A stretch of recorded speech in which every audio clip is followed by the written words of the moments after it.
అందరికీ నమస్కారం. Welcome to జీవన చినుకు. చిన్న కథ పెద్ద అర్థం. మీ మనస్సును ఎప్పుడూ ఇతరుల మీద కోపంతో, ద్వేషంతో భారంగా ఉంచుకుంటున్నారా? అయితే ఈ వీడియో మీకోసమే. చివరి వరకు తప్పకుండా చూడండి. రాఘవ అనే యువకుడికి ఎప్పుడూ ముక్కు మీదే కోపం ఉండేది. చిన్న చిన్న విషయాలకే కోప్పడ్డం, ఇతరులను ద్వేషించడం అతనికి అలవాటు. ఎవరైనా తనను ఏమన్నా అంటే చాలు ఆ మాటలను మనసులో పెట్టుకొని రగిలిపోయేవాడు. అతని ప్రవర్తన వల్ల స్నేహితులు, బంధువులు కూడా అతనికి దూరమయ్యారు. తన మనసు ఎప్పుడూ ఏదో బరువుతో, అశాంతితో ఉన్నట్లు అనిపించేది. దానికి పరిష్కారం కోసం ఊరి చివర ఉన్న ఒక ఆశ్రమానికి వెళ్ళాడు.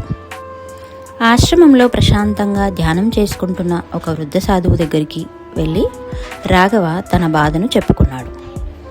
అప్పుడు సాధువు చిరునవ్వు నవ్వి, నాయనా, నీకు ఒక చిన్న పని ఇస్తాను. నీకు ఎవరి మీదైతే కోపం వస్తుందో ఆ క్షణంలో ఒక బంగాళదుంప మీద వాళ్ళ పేరు రాసి ఈ సంచిలో వెయ్యి.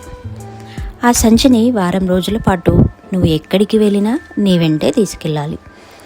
నువ్వు పడుకునేటప్పుడు కూడా నీ పక్కనే ఉంచుకోవాలి అని చెప్పాడు. రాఘవ దానికి సరేనన్నాడు. మొదటి రోజే సంచిలో 5-6 బంగాళదుంపలు చేరాయి.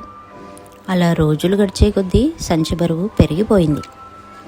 5 రోజుల తర్వాత ఆ బంగాళదుంపలు కుళ్ళిపోయి భరించలేని దుర్వాసన రావడం మొదలైంది. ఆ వాసన వల్ల అతను రాత్రిళ్ళు నిద్ర కూడా పోకపోయేవాడు. ఏ పని సరిగ్గా చేయలేకపోయేవాడు. ఆ వాసన భరించలేక 7వ రోజు పరిగెత్తుకుంటూ సాధువు దగ్గరికి వచ్చాడు. స్వామి, ఈ కుళ్ళిపోయిన బంగాళదుంప వాసనను నేనింకా భరించలేకపోతున్నాను అని అన్నాడు. అప్పుడు సాధువు ప్రశాంతంగా ఇలా అన్నాడు. చూసావా రాఘవ, కేవలం వారం రోజుల పాటు మురిగిపోయిన ఈ బంగాళదుంపలను మోయడానికే నువ్వు ఇంతలా ఇబ్బంది పడుతున్నావు. మరి జీవితాంతం ఇతరుల మీద కోపాన్ని, ద్వేషాన్ని నీ మనసు అనే సంచిలో వేసుకొని మోస్తున్నావే, నీ మనసు ఎంత మురిగిపోయి ఉంటుందో ఒక్కసారి ఆలోచించావా? ఎంత భారం మోస్తుందో ఆలోచించు అని అడిగాడు.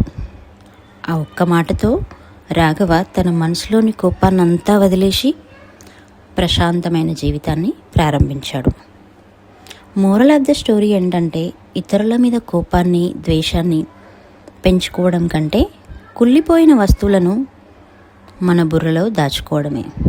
క్షమించడం నేర్చుకుందాం, ప్రశాంతంగా మనసును తేలికగా ఉంచుకుందాం. ఈ వీడియో మీకు నచ్చినట్టయితే లైక్ చేసి కామెంట్ చేయండి. ఇలాంటి ఇంట్రెస్టింగ్ స్టోరీస్ కోసం జీవన చినుకు ఛానల్ని సబ్స్క్రైబ్ చేయండి. Thank you.